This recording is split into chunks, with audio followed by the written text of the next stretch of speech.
Friends, બોર્ડની exam બહુ નજીક છે અને સૌથી મોટી વસ્તુ છે કઈ રીતે 90 to 99% લાવવા, કઈ રીતે ગોલ સેટ કરવો, ઓછા સમયમાં મેક્સિમમ રિવિઝન કઈ રીતે કરવું. હું તમને એક ટીપ આપું છું, ફૂડ ટીપ. અમુક ફૂડ હેબિટ્સ ચેન્જ કરવાની છે. તમારે એસિડિક ફૂડ્સ નથી લેવાના. અર્લી મોર્નિંગ જ્યારે જાગો ત્યારે અલ્કેલાઇન ફૂડ લેવાના છે. અલ્કેલાઇન ફૂડનો મતલબ છે તમે ડ્રાય ફ્રૂટ્સ લઈ શકો છો, ફ્રૂટ્સ લઈ શકો છો. એસિડિક ફૂડ્સ જેવા કે ઓનિયન, ગાર્લિક, ગ્રીન ચીલી, આને તમારે અવોઇડ કરવાનું છે, જે તમારા ન્યુરલને બહુ કામ રાખશે અને રિવિઝનમાં મદદ કરશે. રિવિઝન કઈ રીતે કરવું?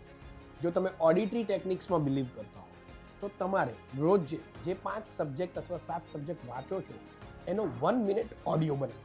એ 1 minute audio into 30, that will become particular 30 minutes of audio પર subject. That is 7 subject, 210 minutes of audio. અને એ ઓડિયો તમે ફરીથી સાંભળશો એટલે ઇઝી રિવિઝન થશે. એને auditory techniques of revision.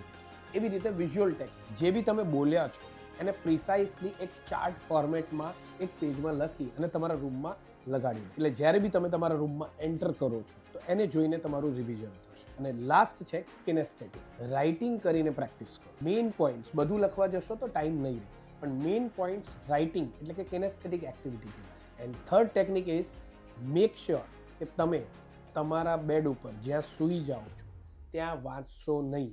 Separate table, chair અથવા નીચે આસન લઈને બેસીને વાંચવું જોઈએ. આટલું કરીને જોજો, 1 મહિનાની અંદર તમારા જે પર્સન્ટેજ એક્સપેક્ટેડ છે એનાથી 5% વધારી શકો.